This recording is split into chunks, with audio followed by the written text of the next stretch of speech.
नमस्कार साथियों, एक बार फिर से आप सभी का स्वागत है आपके अपने YouTube channel MKD IT studies पे। तो बताइए साथियों, कैसे हो? आशा करता हूँ सभी स्वस्थ होंगे, मस्त होंगे और लगातार हमारे साथ इस क्वेश्चन सीरीज़ का आनंद ले रहे होंगे। साथियों, हम कंटिन्यू इलेक्ट्रीशियन थ्योरी के क्वेश्चन सॉल्व कर रहे हैं, जिसका पार्ट नंबर 9 है, जो हम आज सॉल्यूशन करने वाले हैं। तो चलिए साथियों, स्टार्ट करते हैं बिना देरी किए और अपने इस आज के सेशन को आगे बढ़ाते हैं।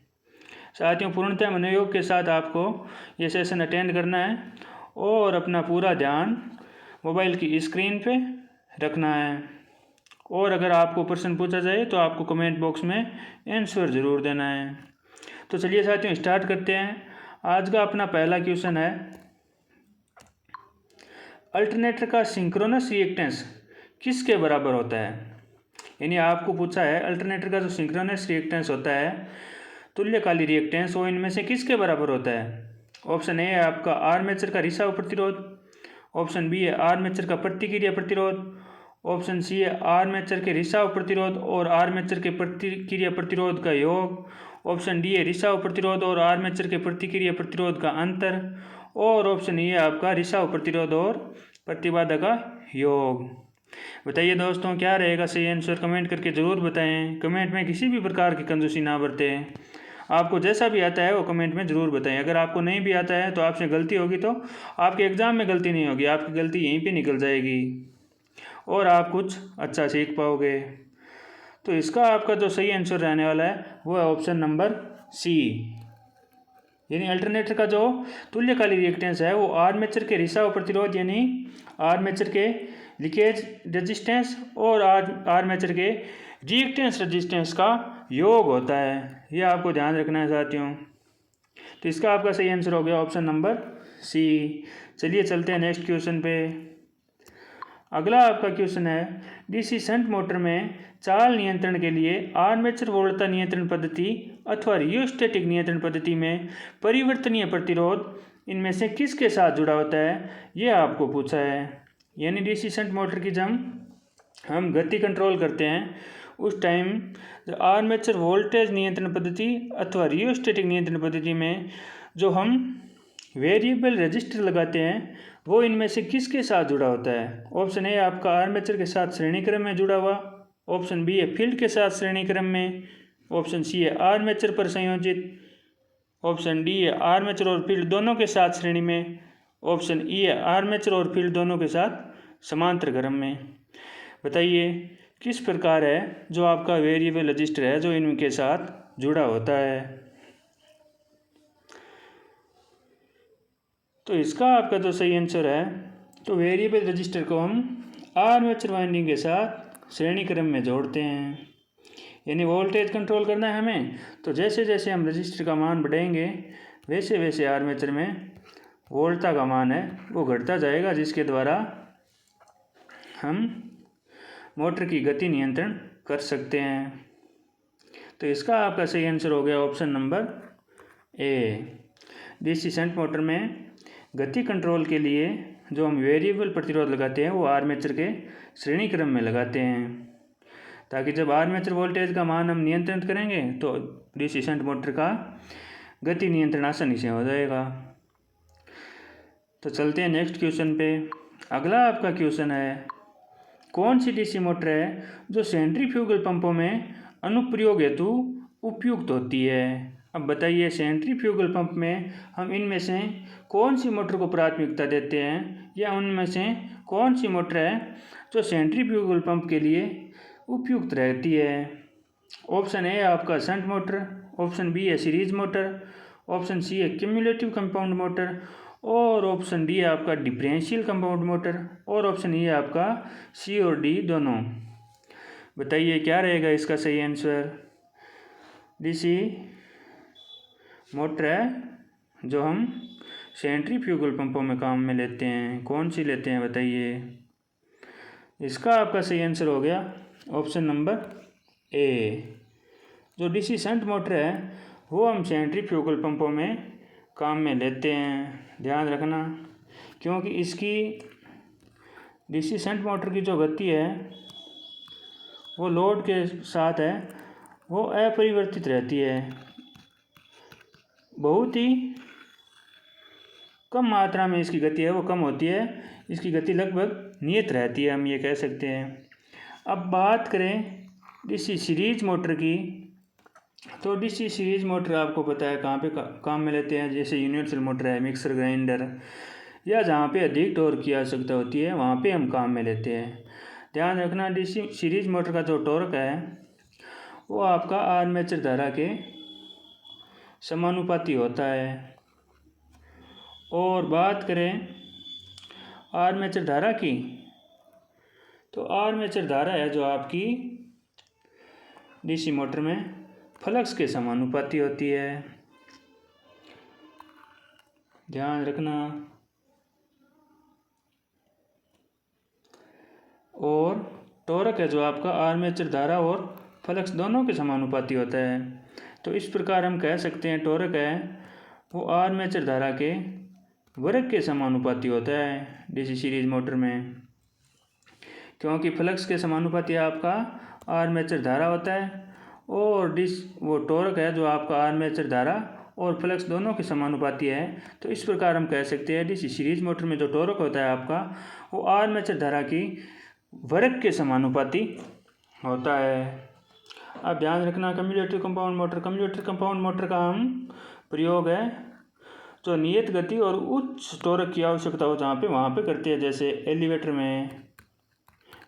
में हम कम्यूटेटर कंपाउंड मोटर को प्राथमिकता देते हैं। ध्यान रखना साथियों डीसी सीरीज मोटर को हमें बिना लोड नहीं चलाना चाहिए और इसका प्रयोग हम क्रेन में करते हैं, लिफ्ट में करते हैं डीसी सीरीज मोटर का। तो इसे हमें लोड के साथ ही स्टार्ट करना चाहिए। तो यहाँ पे कौन सी मोटर आपकी उपयुक्त रहेगी, सेंट्रीफ्यूगल पंप है उसके लिए हम शंट मोटर काम में लेते हैं। शंट मोटर और कहाँ काम में लेते हैं बताइए साथियों, और है तो शंट मोटर का हम कहाँ कहाँ पे उपयोग कर सकते हैं, जैसे लेंथ मशीन है, लेंथ मशीन में हम शंट मोटर का प्रयोग करते हैं। मशीन टूल्स होते हैं जो हमारे, वहाँ पे हम शंट मोटर का प्रयोग करते हैं। तो इन सब बातों का आपको ध्यान रखना चाहिए। और डीसी शंट मोटर को हम बिना लोड भी चला सकते हैं, जबकि डीसी सीरीज मोटर को है जो हम बिना लोड नहीं चला सकते। बिना लोड चलाने पे इसकी गति है वो भयानक रूप से बढ़ जाएगी और ये अपने फाउंडेशन वगैरह को उखाड़ देगी। तो इस क्वेश्चन का आपका सही आंसर हो गया ऑप्शन नंबर ए। सेंट्रीफ्यूगल पंपों में हम डीसी शंट मोटर का प्रयोग करते हैं क्योंकि इसकी गति है वो लोड के साथ बदलती नहीं है, अपरिवर्तित रहती है। जब ज़्यादा ही लोड बढ़ा देते हैं हम तब इसकी गति है वो थोड़ी बहुत है जो निम्न हो जाती है या लो हो जाती है, बाकी इसकी गति है वो अपरिवर्तित रहती है। चलिए साथियों चलते हैं नेक्स्ट क्वेश्चन पे। अगला आपका क्वेश्चन है एक डीसी सीरीज मोटर की स्पीड आर्मेचर करंट विशेषताएं क्या होती है, इनमें से आपको पूछा गया है। डीसी सीरीज मोटर में जो गति होती है और आर्मेचर धारा होती है उनके बीच कैसा संबंध होता है, या उनका जब हम ग्राफ बनाते हैं तो वो किस प्रवृत्ति का होता है, ये आपको पूछा गया है। ऑप्शन ए है आयताकार अतिपरवलयी, ऑप्शन बी है रैखिक, ऑप्शन सी है परवलयी, ऑप्शन डी है संतृप्ति तक परवलयी और उसके पश्चात रैखिक, और ऑप्शन ए है आपका संतृप्ति तक रैखिक और उसके पश्चात परवलयी। बताइए क्या रहेगा इनमें से सही आंसर। डीसी सीरीज मोटर की स्पीड और आर्मेचर करंट का जो ग्राफ की जो नेचर होता है वो आपको पूछा गया है। तो इसका आपका सही आंसर रहने वाला है ऑप्शन नंबर ए, आयताकार अतिपरवलय रहेगा आपका। यानी जब हम ग्राफ बनाते हैं तो कुछ इस प्रकार बनाते हैं और इसे बोलता है आयताकार अतिपरवलय। ध्यान रखना डीसी सीरीज मोटर में जो आपका आर्मेचर करंट होता है और जो आपका लोड करंट होता है और सीरीज फील्ड करंट होता है, ये तीनों हैं जो बराबर रहते हैं। ये आपको ध्यान रखना है। आर्मेचर धारा, लोड धारा और सीरीज फील्ड धारा, इनका मान है जो डीसी सीरीज मोटर में बराबर रहता है। और टॉर्क वगैरह की हमने अभी बात कर ही ली है पिछले क्वेश्चन में। चलो चलते हैं अगले क्वेश्चन पे। अगला आपका क्वेश्चन है यदि एक डीसी मोटर की लोड रहित चाल 1350 आरपीएम और पूर्ण लोड पर चाल 1150 आरपीएम है, तो इसकी वोल्टता नियमन क्या होगी। साथियों यहाँ पे वोल्टता नियमन नहीं है, यहाँ पे आपको इसका पूछा है गति नियमन पूछा है, क्योंकि आपको गति दे रखी है तो ये मिस प्रिंट हो गया है। यहाँ पे आपको गति पूछी गई है। अब बताइए क्या रहेगा इसका। तो इसका जो आपका फॉर्मूला होता है गति नियमन का या वोल्टता नियमन जहाँ पे पूछे, उसका फॉर्मूला आपका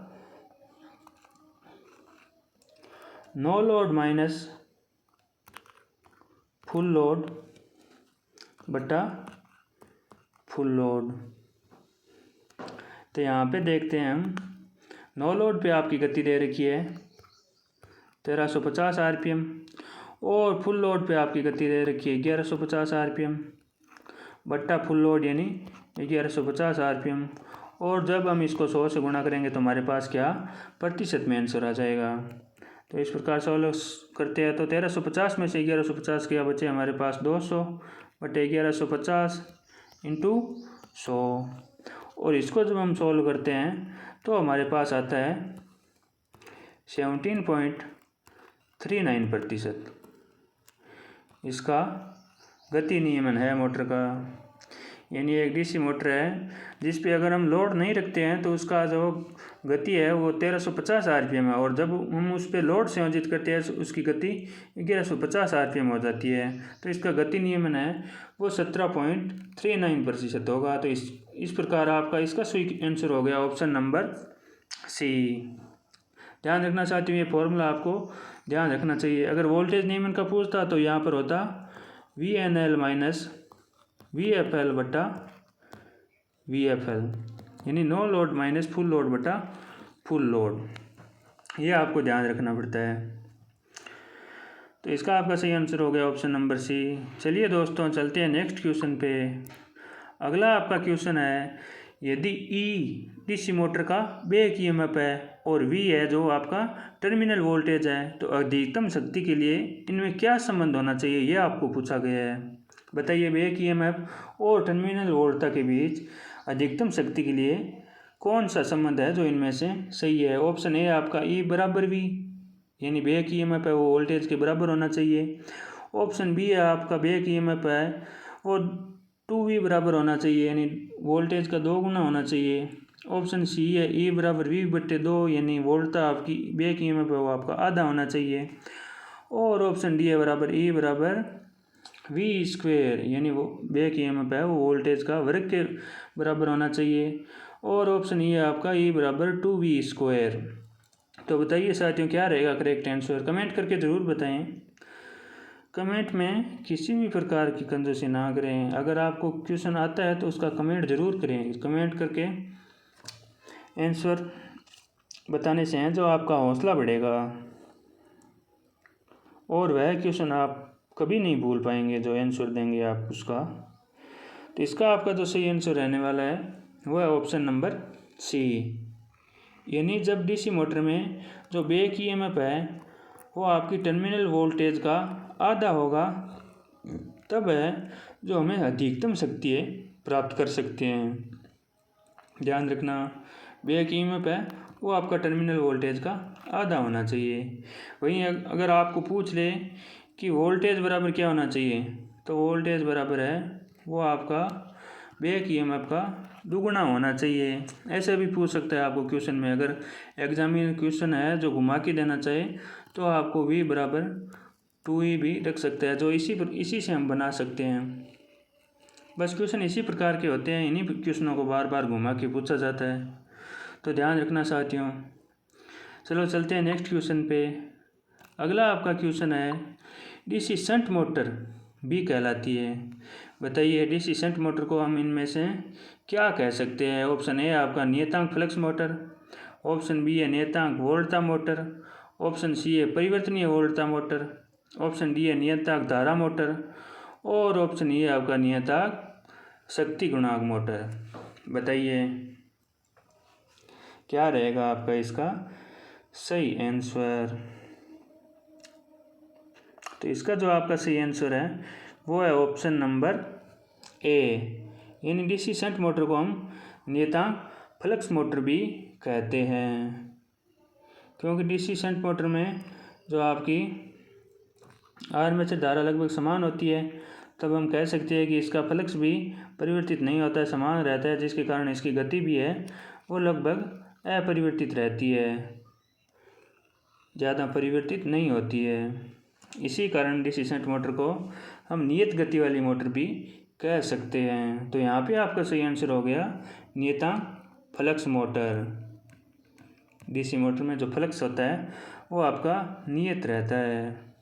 और ध्यान रखना, डीसी शंट मोटर का जो टॉर्क है आपका वो आर्मेचर धारा के समानुपाती होता है। डीसी सीरीज में आर्मेचर धारा के वर्ग के समानुपाती होता है, जबकि डीसी शंट मोटर में आर्मेचर धारा के समानुपाती होता है। ये आपको ध्यान रखना है। तो चलिए साथियों चलते हैं नेक्स्ट क्वेश्चन पे। इसका आपका सही आंसर हो गया ऑप्शन नंबर ए।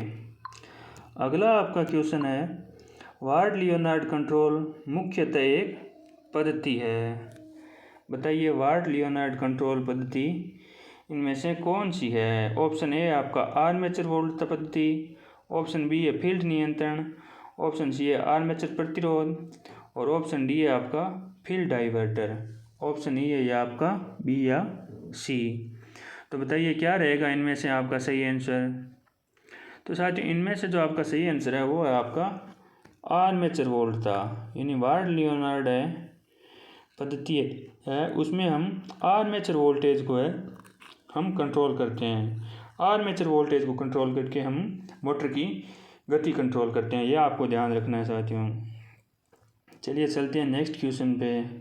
अगला आपका क्वेश्चन है, एक डीसी मशीन में आर्मेचर कॉपर हानियाँ कुल पूर्ण भार हानियाँ के लगभग कितनी होती है, कितने परसेंट होती है, यह आपको पूछा गया है। ऑप्शन ए है आपका 10%, ऑप्शन बी है 15%, ऑप्शन सी है 20% से 23%, ऑप्शन डी है 25%, और ऑप्शन ई है आपका 30 से 40%। बताइए साथियों क्या रहेगा इसका सही आंसर। ये फैक्ट वाला क्वेश्चन है, जो आंकड़े आपको डायरेक्ट याद रखने पड़ते हैं, इसमें समझाने वाला कुछ नहीं है। बस आपको याद रखना है कि डीसी मोटर में आर्मेचर कॉपर हानियाँ कुल पूर्ण भार हानियाँ की इतनी प्रतिशत होती है। ये आपको रट के याद ही रखना पड़ेगा। इसका आपका सही आंसर है ऑप्शन नंबर ई, यानी 30% से 40% है कुल पूर्ण भार हानियों की कॉपर हानि होती है आपकी डीसी मोटर में, 30 से 40%। तो साथियों चलो चलते हैं नेक्स्ट क्वेश्चन पे। अगला आपका क्वेश्चन है, कौन सी मोटर है जो सिग्नलिंग और टाइमिंग युक्तियों के लिए प्रयुक्त होती है। बताइए साथियों इनमें से कौन सी मोटर है जो सिग्नल इंस्ट्रूमेंट और टाइमिंग डिवाइसेस के लिए हम काम में लेते हैं। बताइए दोस्तों क्या रहेगा इसका सही आंसर। ऑप्शन ए आपका रिलक्टेंस मोटर, ऑप्शन बी है shaded pole motor, option C है हिस्टेरिसिस मोटर, ऑप्शन डी है दो मूल्य संधारित्र मोटर, और ऑप्शन ई है आपका बी और सी दोनों। बताइए सिग्नलिंग और टाइमिंग डिवाइसेस के लिए हम इनमें से कौन सी मोटर है जो काम में लेते हैं। तो साथियों इसका आपका जो सही आंसर रहने वाला है वो है option number A, reluctance motor. Reluctance motor है जो हम सिग्नलिंग युक्तियों और टाइमिंग युक्तियों के लिए प्रयोग में लेते हैं। अब ध्यान रखना चाहिए रिलक्टेंस मोटर कौन सी होती है आपकी। तो साथियों इसकी जो संरचना होती है आपकी वो सिंगल फेज इंडक्शन मोटर के समान ही होती है, ध्यान रखना आपको ये बात। और इसके स्टेटर भाग पर है वो आपकी किसी भी प्रकार की वाइंडिंग नहीं होती है, और इसमें रोटर में है जो आपके खांचे कटे होते हैं। ये सारी बातें आपको ध्यान रखना चाहिए। इन खांचों की वजह से इसमें परिवर्तित चुंबकीय क्षेत्र है वो उत्पन्न हो जाता है। और इस मोटर का आपका जो सिद्धांत है रिलक्टेंस मोटर का, ये आपका है चुंबकीय रिलक्टेंस सिद्धांत। इस सिद्धांत पर है ये मोटर आपकी कार्य करती है। और इसका प्रयोग हम कहाँ करते हैं, मोटर सिग्नलिंग, टाइमिंग युक्तियों के लिए और नाभिक के संयंत्रों में भी इसका प्रयोग करते हैं। जो इलेक्ट्रिकल मीटर होते हैं उनमें भी इस रिएक्टेंस मोटर का हम प्रयोग करते हैं। तो इन सभी बातों का आपको ध्यान रखना चाहिए। अब बात करें हिस्टैरिसीस मोटर। हिस्टैरिसीस मोटर की हम पिछली क्लासों में चर्चा कर चुके हैं। इनका प्रयोग किया जाता है घड़ियों में, और इसका मैंने आपको बताया था नॉइसलेस ऑपरेशन होता है, यानी ये किसी भी प्रकार का शोर नहीं करती है। नॉइसलेस ऑपरेशन होता है। ये क्वेश्चन आपको डायरेक्ट पूछे जा सकते हैं, इनमें से कौन सी मोटर है जो नॉइसलेस ऑपरेशन पर कार्य करती है, यानी शोर नहीं करती है, या घड़ियों में किस प्रकार की मोटर का हम प्रयोग करते हैं, यह आपको पूछा जा सकता है। तो इसका सही आंसर हो जाता आपका hysteresis motor. Satellite pole motor की बात करें तो ये बहुत ही कम दक्षता वाली मोटर होती है, और इसका प्रयोग है जब हम ज़्यादातर खिलौनों में करते हैं, ध्यान रखना। तो इसका आपका सही आंसर हो गया रिएक्टेंस मोटर। चलिए दोस्तों चलते हैं नेक्स्ट क्वेश्चन पे। अगला आपका क्वेश्चन है, यूनिवर्सल मोटर को बिना लोड के चलाए जाने पर इसकी चाल किसके द्वारा है वो हम सीमित कर सकते हैं, बताइए। आपको पता है यूनिवर्सल मोटर को हम बिना लोड चलाएंगे तो इसकी चाल है वो बहुत अधिक होती है, इसलिए इसको हमें बिना लोड के नहीं चलानी चाहिए। लोड के साथ ही यूनिवर्सल मोटर को स्टार्ट करना चाहिए। ऑप्शन ए है आपका आर्मेचर प्रतिक्रिया, ऑप्शन बी है आर्मेचर भार, ऑप्शन सी है वाइंडेज और घर्षण, और ऑप्शन डी है आपूर्ति वोल्ट आवृत्ति, और ऑप्शन ई है आपका इन सभी के द्वारा। बताइए दोस्तों क्या रहेगा आपका करेक्ट आंसर, कमेंट करके ज़रूर बताएं। प्रत्येक उत्तर का आपको आंसर बताना है कमेंट में। आंसर बताने में किसी भी प्रकार की आपको लापरवाही नहीं करनी है। और साथियों ये क्लास है जो हम हमेशा शाम को 6:45 पर है, जो आपकी ये क्लास है वो अपलोड कर दी जाती है। डेली का आपका टाइमिंग है जो इस क्लास का फिक्स है, शाम को 6:45 बजे एवरी इवनिंग 6:45 पे है जो आपकी ये क्लास यूट्यूब पे अपलोड कर दी जाती है। तो साथियों निरंतर इस क्लास को देखते रहिए और अपनी तैयारी को मजबूत बनाइए।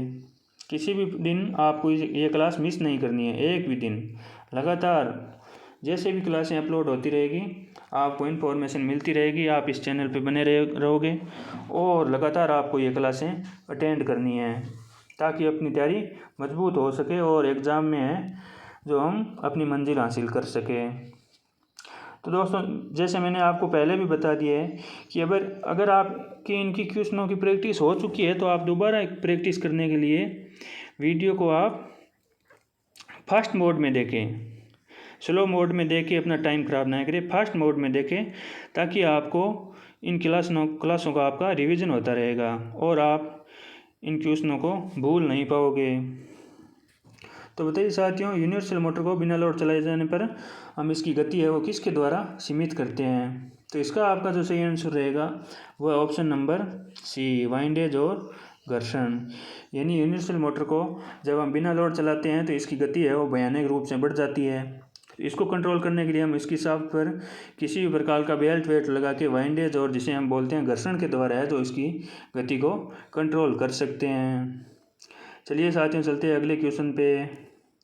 अगला आपका क्वेश्चन है, सिंक्रोनस मोटर में डैम्पिंग वाइंडिंग आमतौर से के लिए उपयोग की जाती है। अब बताइए सिंक्रोनस मोटर में हम डैम्पिंग वाइंडिंग क्यों करते हैं। ऑप्शन ए आपका स्टार्टिंग टॉर्क प्रदान करने के लिए, ऑप्शन बी है हंटिंग रोकने के लिए, और ऑप्शन सी है शोर का स्तर कम करने के लिए, ऑप्शन डी है एडी करंट कम करने के लिए, ऑप्शन ई है आपका ए और बी दोनों। बताइए साथियों इसका आपका करेक्ट आंसर क्या रहने वाला है। सिंक्रोनस मोटर में हम डैम्पिंग वाइंडिंग है जो क्यों काम में लेते हैं। तो साथियों इसका आपका जो करेक्ट आंसर रहेगा वो रहेगा ऑप्शन नंबर ई, यानी स्टार्टिंग टॉर्क प्रदान करने के लिए और हंटिंग को रोकने के लिए हम सिंक्रोनस मोटर में डैम्पिंग वाइंडिंग का प्रयोग करते हैं।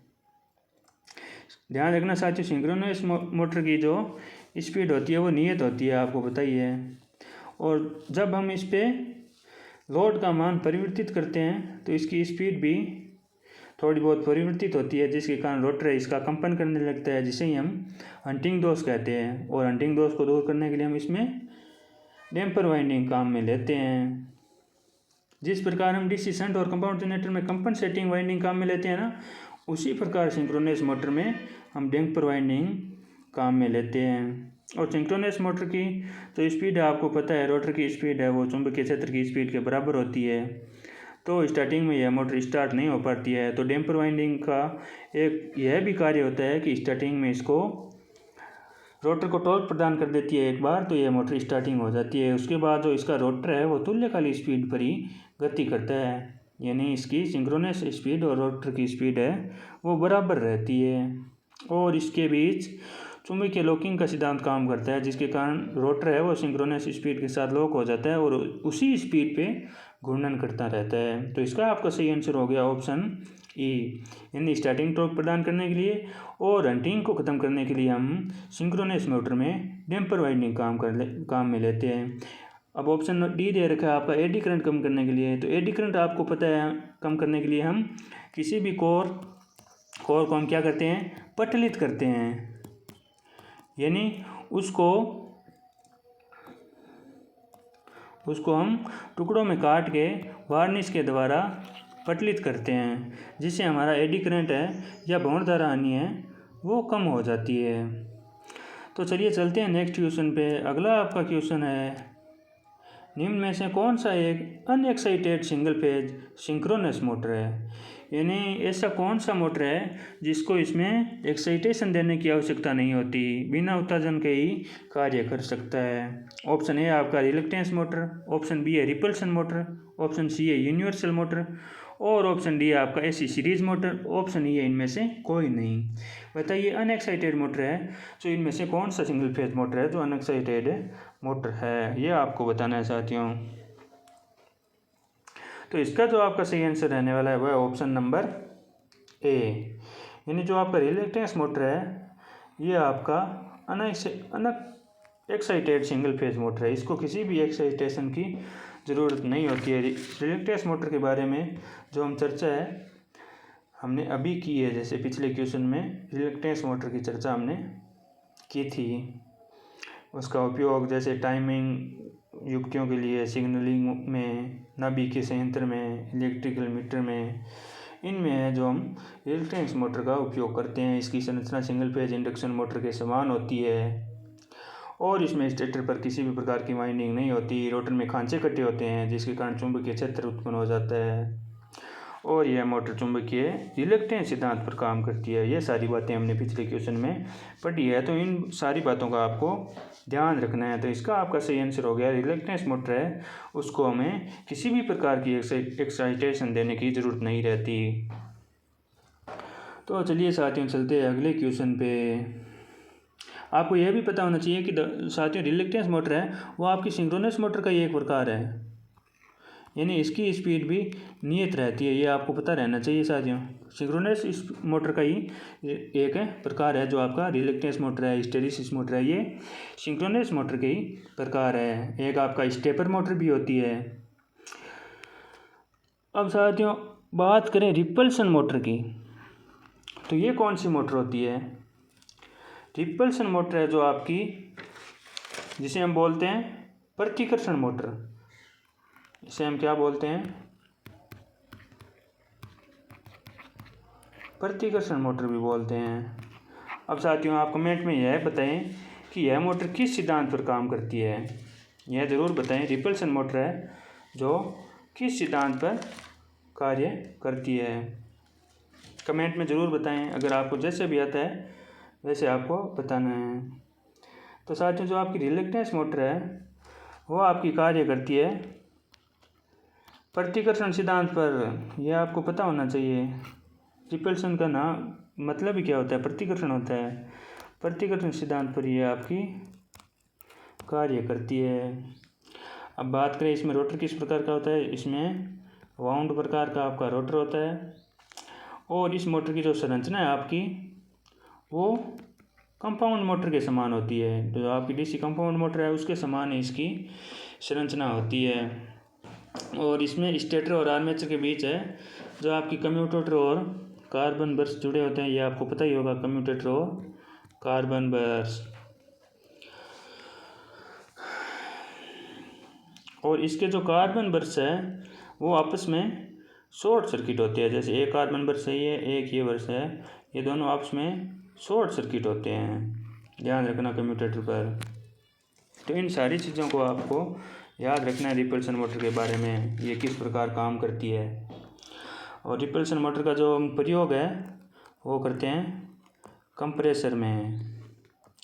कंप्रेसर में हम रिपल्सन मोटर का प्रयोग करते हैं। ऐसी सीरीज मोटर आपको पता ही है, हम चर्चा कर चुके हैं 2-3 बार। ऐसी सीरीज मोटर है, यूनिवर्सल मोटर भी इसे कहते हैं, डीसी सीरीज मोटर भी इसे कहते हैं, सार्वभौमिक मोटर भी इसे कहते हैं, सार्वत्रिक मोटर भी इसे कहते हैं, सुवर्ण विद्युत बर्मा मोटर भी इसे कहते हैं। ये सारे नाम हैं जो आपके ऐसी सीरीज मोटर या यूनिवर्सल मोटर के ही नाम है।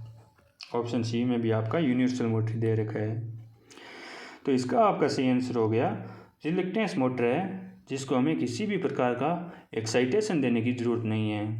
तो साथियों इस प्रकार हमें क्वेश्चन में जितने भी ऑप्शन हैं उन सारे ऑप्शनों के बारे में विस्तृत नॉलेज लेना है, ताकि हम एक क्वेश्चन के साथ साथ 5-6 क्वेश्चन और हमारे तैयार हो जाएं। तो इस प्रकार साथियों हमारे नंबर ऑफ क्वेश्चन कम भले ही हो सीरीज में, या प्रत्येक सेशन में अगर हम 25 क्वेश्चन, साथियों आपको पता होगा हम प्रत्येक सेशन में 25 क्वेश्चन सॉल्व करते हैं, लेकिन नंबर ऑफ क्वेश्चन 25 होने से क्या है कि इनमें से एक क्वेश्चन में 5 ऑप्शन हैं। तो इस प्रकार हम 25 × 5 125-30 क्वेश्चन है जो हम डेली सॉल्व करते हैं। तो साथियों आपको यह नहीं देखना है कि नंबर ऑफ क्वेश्चन कम है, प्रत्येक क्वेश्चन का डिटेल सॉल्यूशन हम करते हैं। यह बहुत बड़ी बात है साथियों, क्योंकि इससे हमें इनमें अतिरिक्त नॉलेज भी प्राप्त होता है। ये नहीं कि हमने 25 क्वेश्चन ही सॉल्व किए, हमने 25 की जगह 130-35 क्वेश्चन सॉल्व हम कर चुके होते हैं पूरे सेशन में।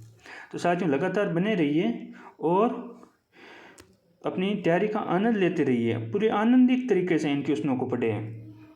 आनंदित तरीके से पढ़ोगे तो आप कभी नहीं भूलोगे इन क्वेश्चनों को। तो साथियों इसका आपका सही आंसर हो गया ऑप्शन नंबर ए। चलो चलते हैं नेक्स्ट क्वेश्चन पे। अगला आपका क्वेश्चन है इंडक्शन मोटर है जो किस सिद्धांत पर काम करती है।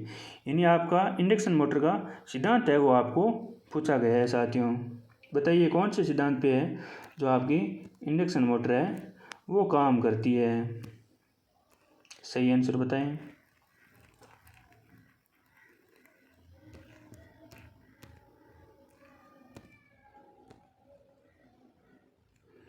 ऑप्शन ए आपका इलेक्ट्रोस्टैटिक प्रभाव, ऑप्शन बी है इलेक्ट्रोमैग्नेटिक प्रेरण, ऑप्शन सी है रासायनिक प्रभाव, ऑप्शन डी है तापन प्रभाव और ऑप्शन ई है आपका इलेक्ट्रोकेमिकल प्रभाव। अब बताइए इनमें से कौन से इफेक्ट पर है या कौन से सिद्धांत पर है जो आपकी इंडक्शन मोटर है कार्य करती है। बताओ साथियों क्या रहेगा करेक्ट आंसर, कमेंट करके बताओ। कमेंट में किसी भी प्रकार की आपको कंजूसी नहीं करनी है।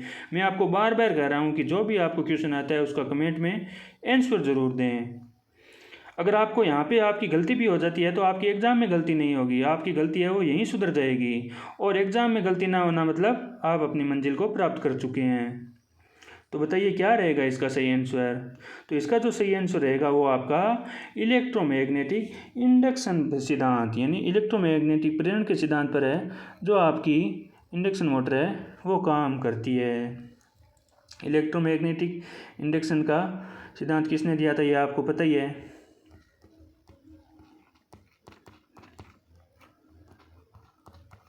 फ्लेमिंग ने दिया था, आपको पता ही है। इलेक्ट्रोस्टैटिक प्रभाव का प्रयोग है साथियों ध्यान रखना ये हमें जो आपकी विद्युत है फोटोकॉपी मशीन होती है ना, विद्युत फोटोकॉपी मशीन में हम इलेक्ट्रोस्टैटिक प्रभाव का काम करते हैं, काम में लेते हैं। यानी वह मशीन है जो इसी सिद्धांत पर कार्य करती है इलेक्ट्रोस्टैटिक प्रभाव पे। रासायनिक प्रभाव को आपको पता ही होगा, बैटरी वगैरह में हम जो इलेक्ट्रोलाइसिस वगैरह की क्रिया कराते हैं वो रासायनिक प्रभाव के अंतर्गत आता है। अब आपका एक ऑप्शन दे रखा है ऑप्शन डी तापन प्रभाव यानी हीटिंग इफेक्ट। तो हीटिंग इफेक्ट पर कौन कौन से डिवाइस काम करते हैं या कौन कौन से जो हमारे घरेलू उपकरण है वो काम करते हैं ये आपको पता होना चाहिए। जैसे हमारा बल्ब है, टंगस्टन फिलामेंट जो अपना बल्ब होता है ना अपना, वो आपका हीटिंग इफेक्ट पे काम करता है और उसके साथ साथ उसको प्रकाश प्रभाव पर भी काम करता है। ये भी आपको ध्यान रखना है क्योंकि वह प्रकाश तो देता ही है लेकिन उसके साथ साथ ऊष्मा भी देता है। एक आपका हो गया हीटर, हीटर भी आपका हीटिंग इफेक्ट पे काम करता है। आपकी इमर्सन रोड हो गई, वो हमारी पानी गर्म करने की रोड होती है ना, ध्यान रखना इसका कभी कभी हिंदी में नाम दे देते हैं तो आप कन्फ्यूजन हो जाते हैं। तो हिंदी में इमर्सन रोड को हम है वो निमज्जन छड़ कहते हैं, निमज्जन छड़, ध्यान रखना साथियों। और एक वर्ड और है हिंदी में फेज को क्या कहते हैं बोलते हैं, बोलो फेज को हिंदी में क्या कहते हैं, ये आपको पता होना चाहिए, क्योंकि ये जब वर्ड आपको हिंदी में पूछ लेते तो आप कंफ्यूज हो जाते हो। तो हिंदी में आपको पता होना चाहिए, फेज को कहते हैं विद्युन्मेय, फेज को विद्युन्मेय कहते हैं, ये सब आपको पता होना चाहिए। और एक आपका गीजर हो गया, तो गीजर भी आपका है तो हीटिंग इफेक्ट पे ही काम करता है। तो ये सारे टोस्टर, ओवन, ये सारे हैं जो आपके हीटिंग इफेक्ट पे काम करते हैं। इलेक्ट्रिक भट्टी भी आपकी हीटिंग इफेक्ट पे काम करती है। इन सभी के बारे में आपको पता होना चाहिए। तो साथियों इस प्रकार हमें पूरे क्वेश्चन का पोस्टमार्टम करना है ताकि कोई भी क्वेश्चन हमसे पीछे न छूट पाए। तो इसका आपका सही आंसर हो गया ऑप्शन नंबर बी, इलेक्ट्रोमैग्नेटिक प्रेरण के सिद्धांत पर है जो आपकी इंडक्शन मोटर काम करती है। तो चलिए दोस्तों चलते हैं नेक्स्ट क्वेश्चन पे। अगला अपना क्वेश्चन है, एक अल्टरनेटर के संबंध में निम्नलिखित में से कौन सा कथन गलत है, बताइए। इनमें से आपको गलत कथन पूछा है। ध्यान रखना साथियों, आपको क्वेश्चन अच्छी तरीके से पढ़ना है। क्वेश्चन में कि गलत पूछा है, सही पूछा है या क्या पूछा है। अगर ज़्यादातर स्टूडेंट तो गलती यही करते हैं कि क्वेश्चन अच्छी तरह से नहीं पढ़ते, ऑप्शन अच्छी तरह से नहीं देखते, और जो आपका गलत ऑप्शन दे रखा होता है वो ज़्यादातर आपका ए ऑप्शन ही दे रखा होता है उनसे, इस क्वेश्चन से संबंधित, और स्टूडेंट वह टिक कर देते हैं और वो नेगेटिव में चले जाते हैं। तो ध्यान रखना ये गलती आपको नहीं करना है। क्वेश्चन अच्छी तरह से पढ़ना है, उसके ऑप्शन अच्छी तरह से पढ़ना है, उसके बाद आपको आंसर देना है।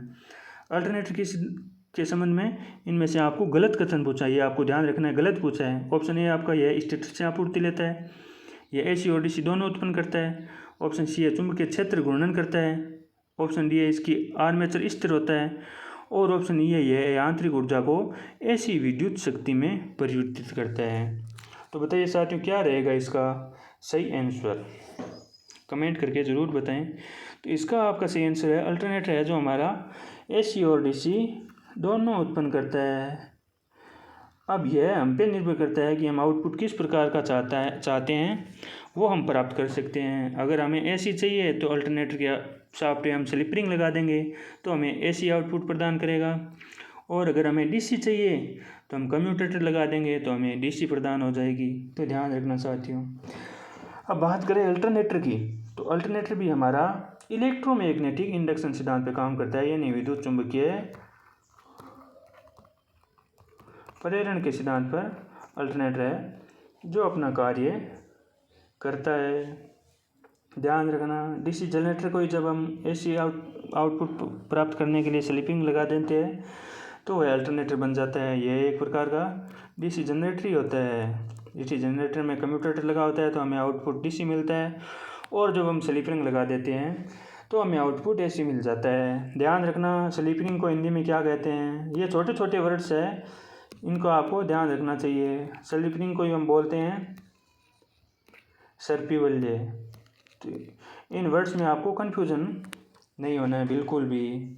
अब ध्यान रखना डीसी जनरेटर में है वो आपका फील्ड स्थिर होता है और आर्मेचर घूर्णन करता है, लेकिन अल्टरनेटर में है इसका उल्टा होता है। अल्टरनेटर में आपका आर्मेचर स्थिर होता है और फील्ड घूर्णन करता है, ध्यान रखना।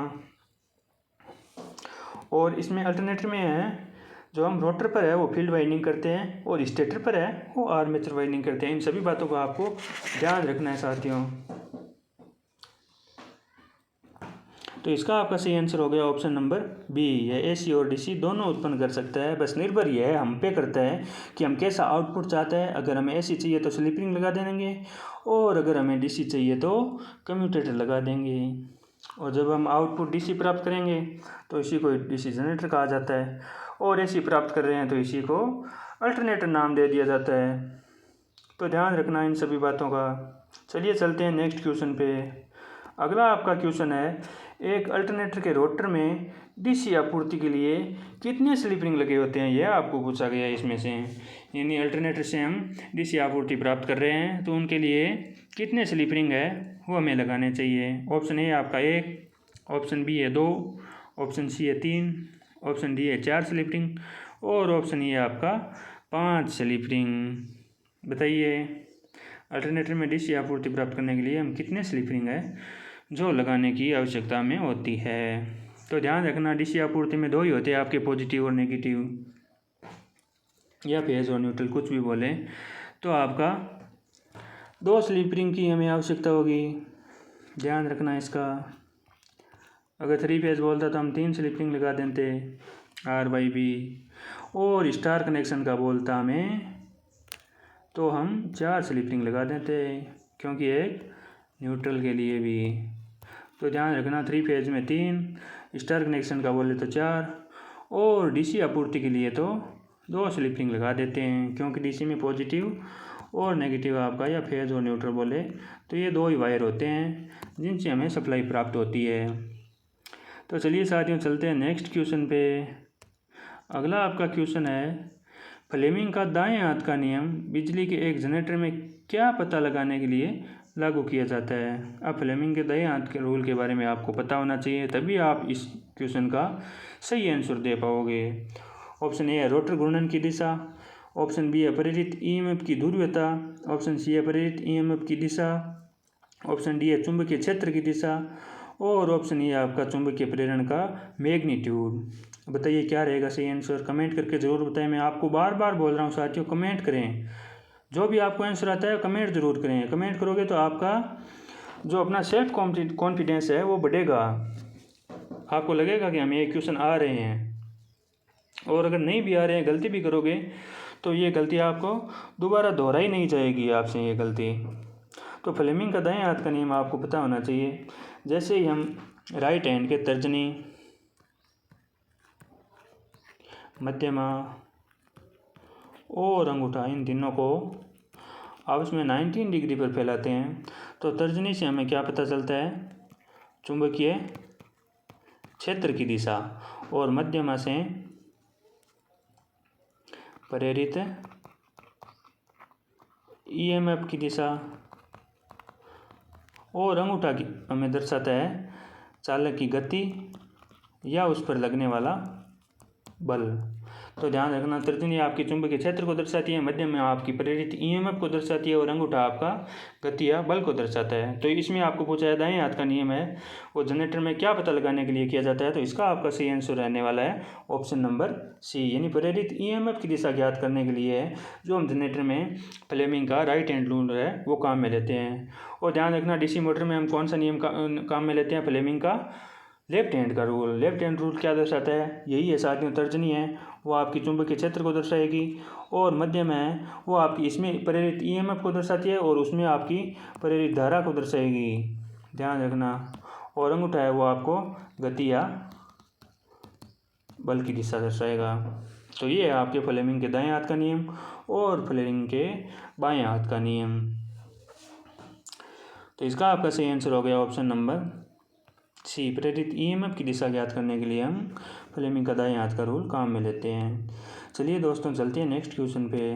अगला आपका क्वेश्चन है 6 ध्रुव यानी 6 पोल सिंक्रोनस अल्टरनेटर के एक परिक्रम में से गुजरी हुई इलेक्ट्रिकल डिग्रीज की संख्या क्या है।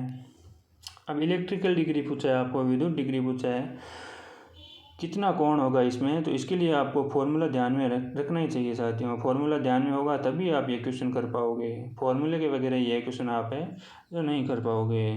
तो इलेक्ट्रिकल डिग्री ज्ञात करने का जो आपका फॉर्मूला होता है वो होता है 180 इंटू पी। 180 पोल आपको दे रखा 6, तो इसका आपका करेक्ट आंसर हो जाएगा 1080 डिग्री। ऑप्शन नंबर ई है जो आपका करेक्ट आंसर रहेगा। यानी 6 ध्रुव सिंक्रोनस अल्टरनेटर के परिक्रम में से होकर गुजरने वाली इलेक्ट्रिकल डिग्री है वो आपकी 1080 डिग्री होगी।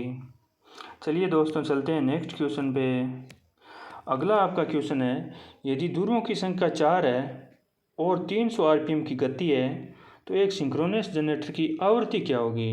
ये तो एकदम ही सिंपल क्वेश्चन है, जब आप मशीन पढ़ना स्टार्ट करते हैं तब आप इन चीज़ों के बारे में पढ़ना स्टार्ट करते हैं। तो बताइए क्या रहेगा, फॉर्मूला आपको पता होना चाहिए। फॉर्मूला अगर पता है तो ये 1 मिनट का क्वेश्चन है, 1 मिनट भी नहीं लगेगा, 5 सेकंड का क्वेश्चन है ये। तो इसमें आपको पोल की संख्या दे रखी है 4, स्पीड आपको दे रखी है 300 RPM।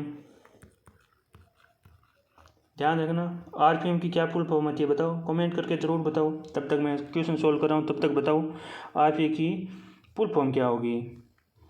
और ऐप आपको यानी आवृत्ति आपको पूछी है। आप ध्यान रखना, सिंक्रोनस स्पीड का क्या फॉर्मूला होता है, 120 गुणा F/P। यहाँ आपको ऐप पूछा है तो ऐप यानी फ्रीक्वेंसी का क्या फॉर्मूला बन जाएगा, Pn/120।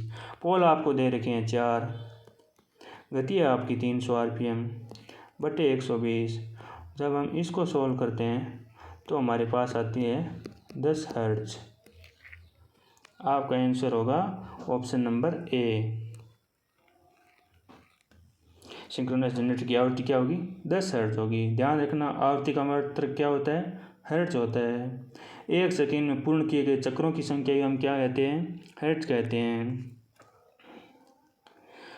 और इसका एक मात्र होता है साइकिल प्रति सेकेंड। आवृत्ति का ही मात्रक होता है साइकिल प्रति सेकेंड, या जिसे हम बोलते हैं चक्कर प्रति सेकेंड। ध्यान रखना साथियों, पूछ सकते हैं। अब बताइए आवर्तकाल क्या होता है। आवर्तकाल यानी 1 सेकेंड में पूर्ण किए गए चक्रों में आपका लगा समय है वो आवर्तकाल कहलाता है। और यह आवृत्ति का व्युत्क्रम होता है। ध्यान रखना। अब अगर आपके पास 10 हर्ट्ज आवृत्ति आई है तो आपको आवर्तकाल पूछ ले तो आपका हो जाएगा 1/10 यानी 0.1 सेकेंड। ध्यान रखना, आवृत्ति और आवर्तकाल एक दूसरे के व्युत्क्रमानुपाती होते हैं। तो इसका आपका सही आंसर हो गया ऑप्शन नंबर ए यानी 10 हर्ट्ज। अगर आपके पास कोई जनरेटर है उसमें 4 पोल है और उसकी गति 300 RPM है ना, तो वो 10 हर्ट्ज आवृत्ति की सप्लाई आपको देगा। चलिए चलते हैं नेक्स्ट क्वेश्चन पे। अगला आपका क्वेश्चन है, निम्नलिखित में से किसे मापने के लिए मेगर प्रयुक्त किया जाता है। साथियों हमारे सेशनों में अब तक ये 3-4 बार आ चुका है ये क्वेश्चन, तो ये आपका गलत नहीं होना चाहिए, किसी भी हालत में गलत नहीं होना चाहिए। ऑप्शन ए आपका निम्न प्रेरकत्व है, ऑप्शन बी है निम्न प्रतिरोध, ऑप्शन सी है उच्च प्रेरकत्व है, ऑप्शन डी है उच्च प्रतिरोध और ऑप्शन ई है आपका निम्न धारिता। बताइए किसे मापने के लिए हम मेगर प्रयोग करते हैं। तो मैं बिना टाइम गवाए आपको बता देता हूँ, क्योंकि ये तो एकदम सिंपल क्वेश्चन है और हम बार बार इसको सॉल्व कर चुके हैं, तो हम इस पर ज़्यादा टाइम वेस्ट नहीं करेंगे।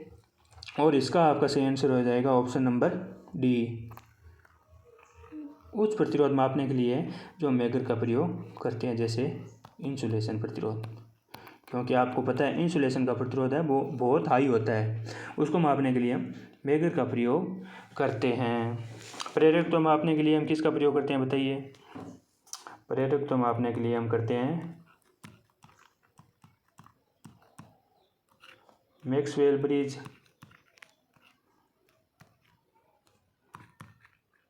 हेज ब्रिज और आपका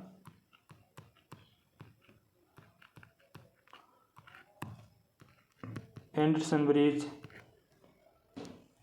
और एक आपका होता है ओवन्स ब्रिज। इन सब का प्रयोग है जो हम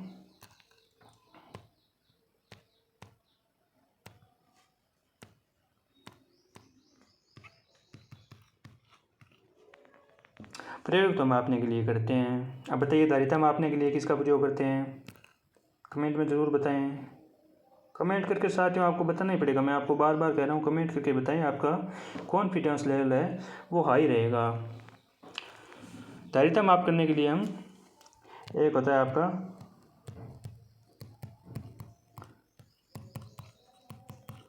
शेयरिंग ब्रिज और एक होता है आपका डी सोटी ब्रिज।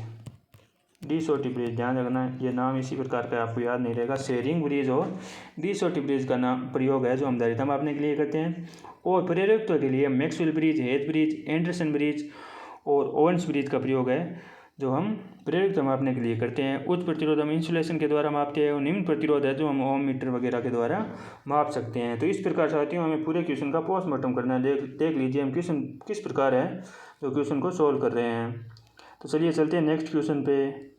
अगला आपका क्वेश्चन है, गतिशील कॉइल स्थायी चुंबक उपकरणों में वो फ्लक्स मीटर के रूप में किस प्रकार है जो आपको प्रयुक्त किया जा सकता है। बताइए। ऑप्शन ए आपका निम्न प्रतिरोध शंट का उपयोग करके, ऑप्शन बी है उच्च प्रतिरोध शंट का उपयोग करते हुए, ऑप्शन सी है उच्च सीरीज प्रतिरोध का उपयोग करके, ऑप्शन डी है नियंत्रण स्प्रिंग को निकाल करके, और ऑप्शन ई है आपका नियंत्रण स्प्रिंग को अधिक जड़त्व गुण का बना करके। बताइए साथियों क्या रहेगा करेक्ट आंसर, कमेंट बॉक्स में ज़रूर बताइए। यानी आपको पूछा है PMMC permanent magnet moving coil गतिशील कॉइल उपकरण में जब हम इसका प्रयोग है वो एक फ्लक्स मीटर के रूप में करते हैं, तो इसका प्रयोग हम फ्लक्स मीटर के रूप में किस प्रकार करते हैं, किस भाग को निकालना पड़ेगा या क्या जोड़ना पड़ेगा, यह आपको पूछा गया है। तो साथियों इसका आपका जो करेक्ट आंसर रहने वाला है वह ऑप्शन नंबर डी, यानी इसमें जो कंट्रोल स्प्रिंग लगी होती है उसको निकाल के हम इसका प्रयोग है जो फ्लक्स मीटर के रूप में कर सकते हैं। तो साथियों ध्यान रखना, बहुत इंपॉर्टेंट क्वेश्चन है, परीक्षा में पूछा जा सकता है और पूछा गया है, ये आपको पता है कि क्योंकि ये जो क्वेश्चन है ये प्रीवियस एग्जाम में पूछे गए क्वेश्चन है सारे। तो चलिए चलते हैं नेक्स्ट क्वेश्चन पे। अगला आपका क्वेश्चन है स्थायी चुंबक गतिशील कॉइल उपकरण का स्केल क्या है। यानी जो आपका अभी जो पिछले क्वेश्चन में पूछा गया, यानी परमानेंट मैग्नेट मूविंग कॉइल का जो आपका स्केल होता है वो पूछा है, इनमें से कौन सा है। ऑप्शन ए आपका यूनिफॉर्म होता है यानी रेखीय होता है, ऑप्शन बी है नॉन यूनिफॉर्म होता है यानी अरेखीय होता है, ऑप्शन सी है निचले सिरों पर मोड़े गए, ऑप्शन डी है मध्य में सघन, और ऑप्शन ए आपका सी और डी दोनों। तो बताइए स्थायी चुंबक गतिशील कॉइल का उपकरण है उसका स्केल इनमें से किस प्रकार का होता है, ये आपको पूछा है। PMMC की आपको फुल फॉर्म भी ध्यान रखनी है, परमानेंट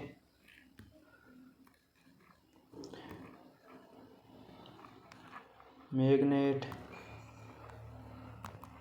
मूविंग कॉइल, ये आपको ध्यान रखनी है साथ में, फुल फॉर्म भी आपको पूछ सकते हैं।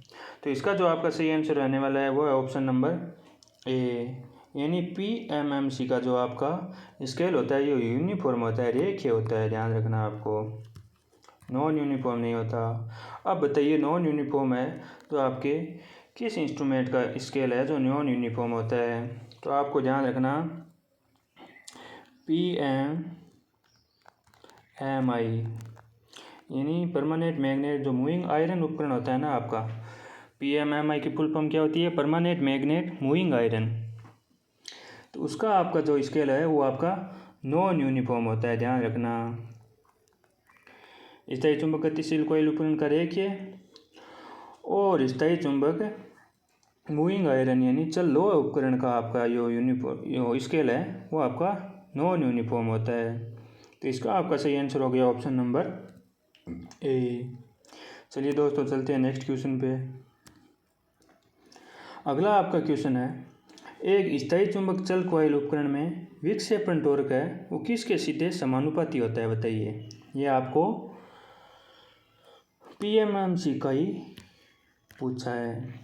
इसमें जो आपके डिफ्लेटिंग टॉर्क, कंट्रोलिंग टॉर्क, अवमंदक टॉर्क, ये 3-4 प्रकार के टॉर्क होते हैं, उनमें से आपको अवमंदक टॉर्क है यानी विक्षेपण टॉर्क के बारे में आपको अवमंदक के बारे में नहीं, डिफ्लेटिंग टॉर्क यानी विक्षेपण टॉर्क के बारे में आपको पूछा है, यह किसके सीधा समानुपाती होता है। ऑप्शन ए आपका वायु अंतराल में फ्लक्स घनत्व है, ऑप्शन बी है आपका तार की टर्न्स की संख्या, ऑप्शन सी है कॉइल में से गुजरने वाला करंट, ऑप्शन डी है आपका प्रभावी कॉइल क्षेत्र। इनमें से किस पर निर्भर करता है, बताइए साथियों, कमेंट करके ज़रूर बताएं सही आंसर क्या रहने वाला है।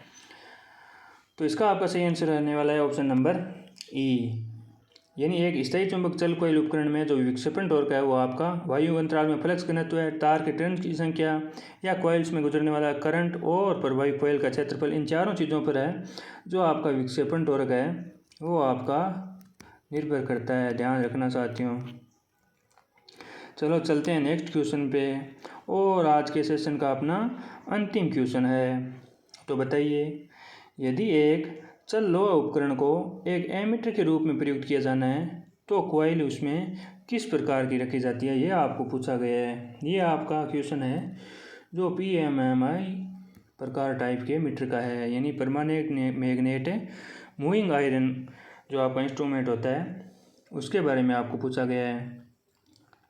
इसको अगर हम एमिटर के रूप में प्रयुक्त करते हैं तो इनमें से कौन सा परिवर्तन है जो हमें करना पड़ेगा, बताइए। ऑप्शन ए आपकी पतली तार के टर्न्स की कम संख्या, ऑप्शन बी है मोटी तार के टर्न की कम संख्या, ऑप्शन सी है पतली तार के टर्न की अधिक संख्या, और ऑप्शन डी है आपका मोटी तार के टर्न की अधिक संख्या। बताइए क्या रहेगा करेक्ट आंसर। तो इसका जो आपका सही आंसर रहने वाला है वो है ऑप्शन नंबर डी। यानी अगर हम एक चल रहे उपकरण को एक एमीटर के रूप में प्रयोग करेंगे तो उसमें हमें कॉइल में मोटी तार के कम टर्न रखने पड़ेंगे। बताइए क्यों रखने पड़ेंगे।